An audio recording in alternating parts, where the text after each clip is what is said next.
beyond the sixth sense.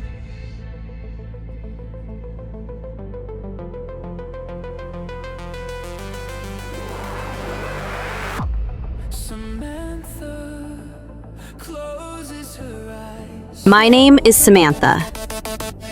For as long as I can remember, I have possessed a gift that most people would call impossible. When I meditate, I sometimes see things hidden from ordinary eyes, fragments of forgotten memories, moments trapped in time, souls unable to move on. And sometimes, if the connection is strong enough, I can witness events that happened decades ago as clearly as if I were standing there myself. In recent months, word of my abilities had begun spreading far beyond my hometown. After uncovering the truth behind the tribal curse and helping an entire village find peace, my phone never seemed to stop ringing. Every day, people contacted me with stories of hauntings, curses, and strange occurrences. Most of them turned out to be misunderstandings. But one phone call stood out from all the others. A call that would lead me to one of the most emotional investigations of my life. An investigation that had nothing to do with revenge, nothing to do with evil, and everything to do with love. The caller introduced himself as Matt. He was a wealthy businessman and real estate investor, a confident man with a calm voice. He explained that he had recently purchased a large estate for a fraction of its market value. The property sat in one of the most desirable areas of the city, prime land, a beautiful mansion, acres of property, ancient trees, private grounds, everything a buyer could dream of. Yet nobody wanted it, because for 50 years, the estate had been known as the haunted house of the town. "I don't believe in ghosts," Matt told me, "but if you can help remove the haunted reputation from this place, I'll make it worth your time." I smiled. It wasn't the money that interested me. It was the mystery. A few days later, Matt handed me the keys, but he also handed me something far more interesting, an old diary.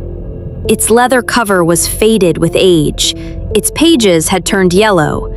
The handwriting inside was neat and elegant. "This belonged to the original owner," Matt explained. "His name was Tom." He continued, "About 50 years earlier, an elderly couple named Tom and Jennifer had lived in the estate. They never had children. Both died naturally inside the house. Jennifer passed away at 80. 2 years later, Tom followed. There had never been any murders, no suicides, no mysterious disappearances. Nothing. Yet somehow the estate had developed a haunted reputation." Matt explained that Tom had been an obsessive journal writer. He documented his life every day. Unfortunately, only one diary had survived, the final diary, the one written after Jennifer's death. I thanked Matt and returned home. That evening, I began reading. The diary was fascinating.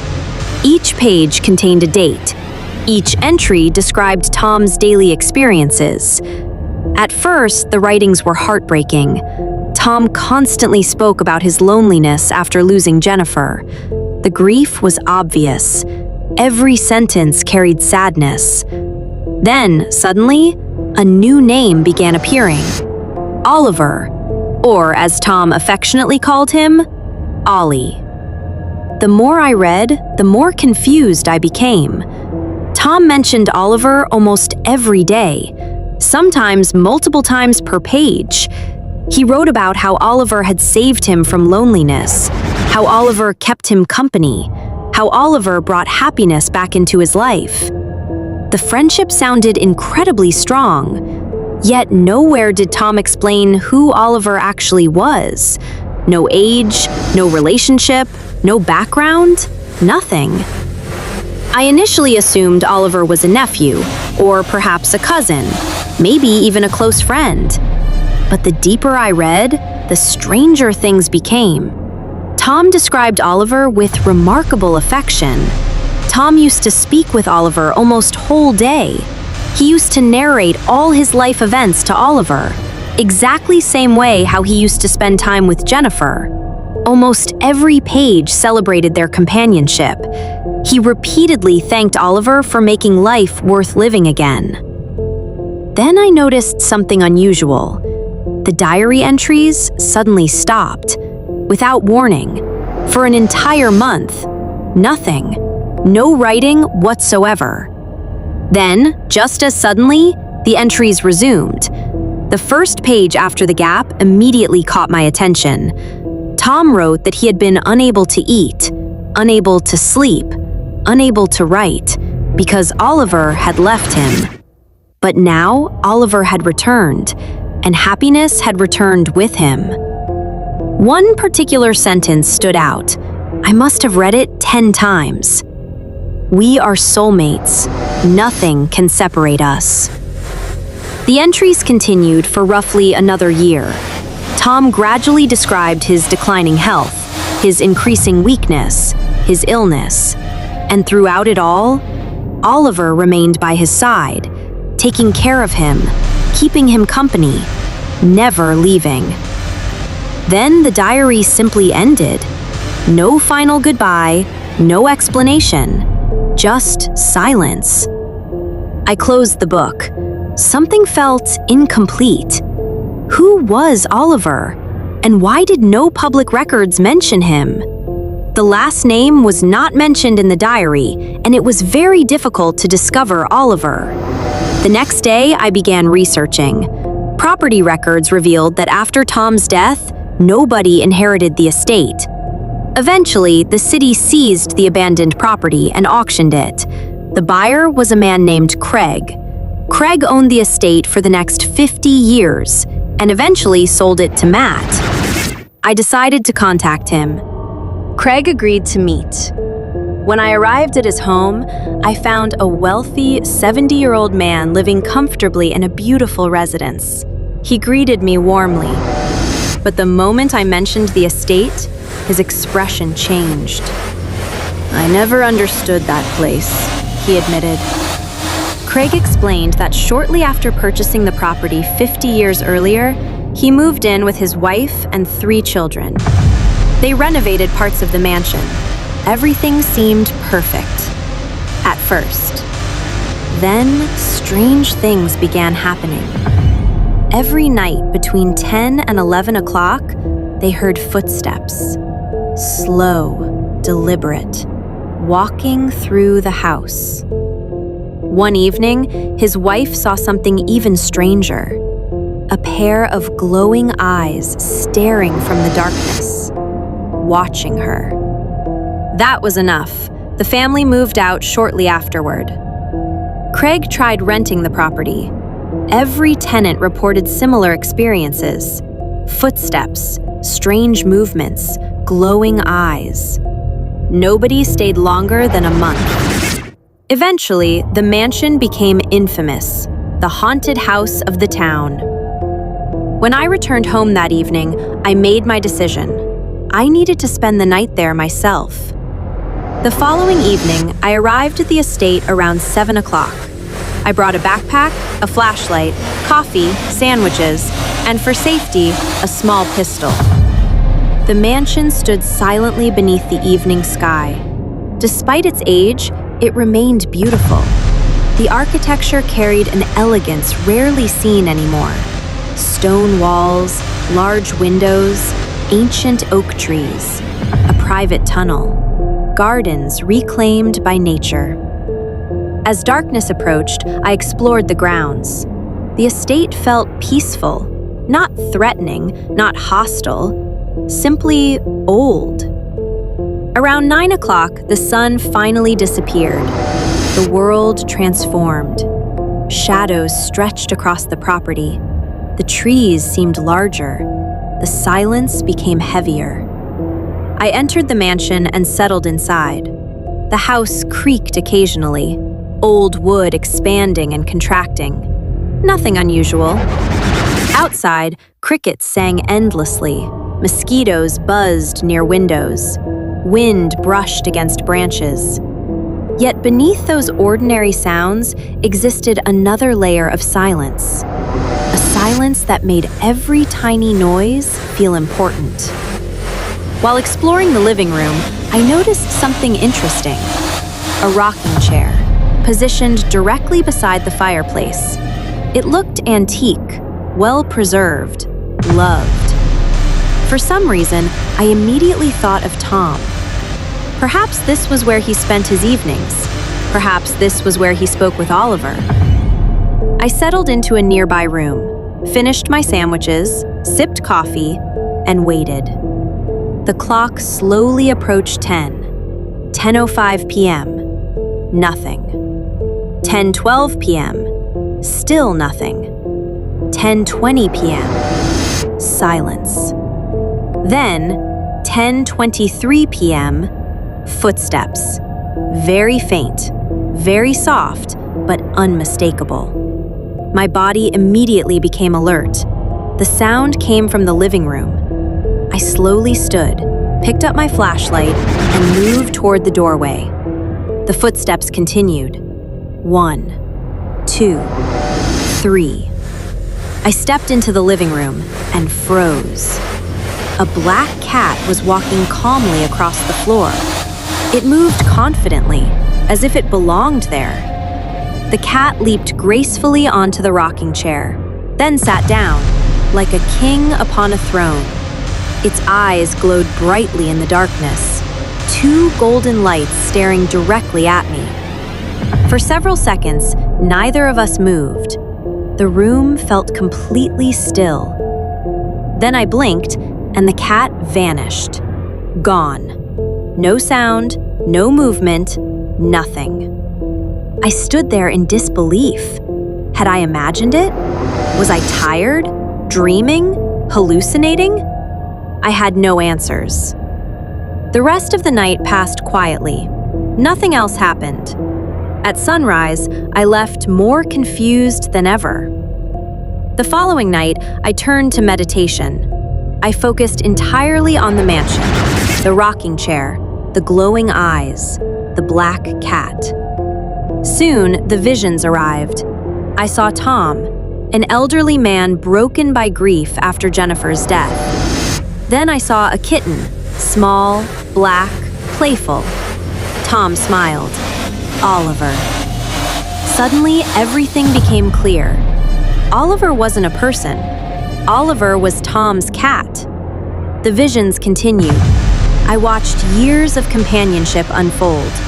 Oliver followed Tom everywhere. The two spent every day together. They ate together, relaxed together, aged together. Their bond was extraordinary. For a childless man living alone, Oliver had become family. Then came the tragic day. Tom slept peacefully inside the house at night. Oliver wandered into the backyard. A coyote emerged from the woods. The attack happened quickly. The next morning, Tom found Oliver's body. The grief that followed was overwhelming. He stopped eating, stopped sleeping, stopped writing. The missing month in the diary. Now I understood. Tom buried Oliver in the backyard himself, crying throughout the entire process. For 30 days, he lived in despair.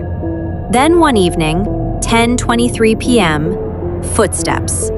Tom entered the living room, and there sat Oliver, on the rocking chair, exactly where I had seen him. Not alive, but not gone. His spirit had returned. Every night thereafter, Oliver visited. Tom spoke to him for hours. The companionship continued.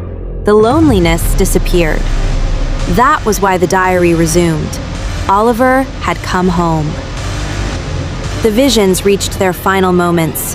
Tom lay dying in bed, weak, frail, peaceful. Beside him sat Oliver's spirit, watching, waiting, protecting. Tom smiled one final time, then passed away.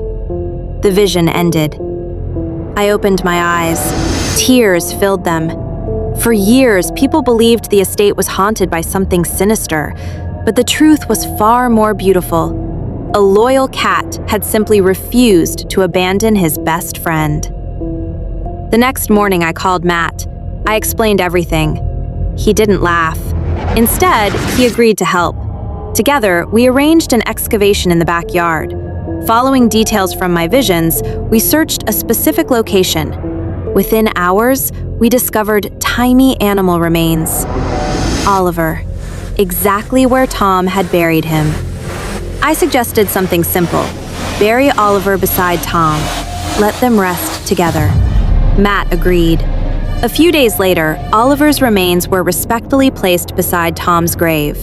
The ceremony was small, quiet, meaningful.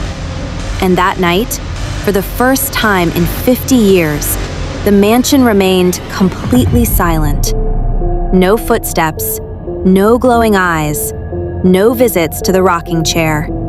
Oliver had finally reunited with his master. Matt moved into the estate shortly afterward. Weeks passed. No disturbances, no hauntings, no supernatural events. The haunted reputation slowly disappeared. As promised, Matt rewarded me generously. But honestly, the money wasn't what stayed with me. What stayed with me was the story, the loyalty, the love, the friendship between an old man and his cat. Some bonds are stronger than death. Some souls remain together no matter what separates them. The media loved the story. News channels covered it everywhere. People couldn't believe that the town's most famous haunted house had actually been protected by a faithful pet. My reputation continued growing.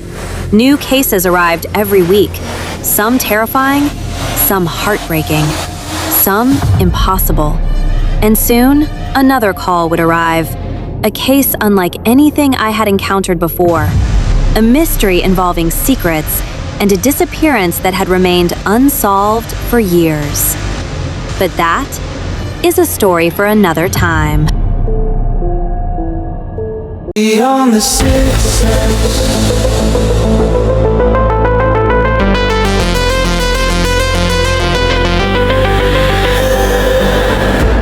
Samantha closes her eyes, slow breath, sitting still in the dark. She can feel them, cold air, sudden chill.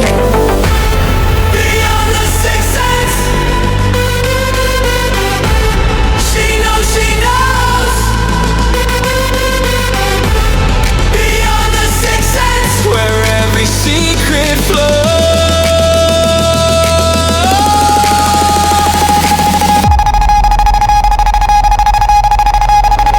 Beyond the sixth. Beyond the sixth. Beyond the sixth sense, she feels them drawing near. Samantha sees and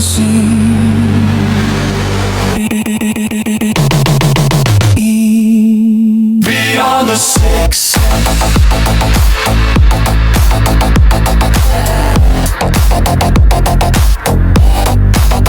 Beyond the sixth.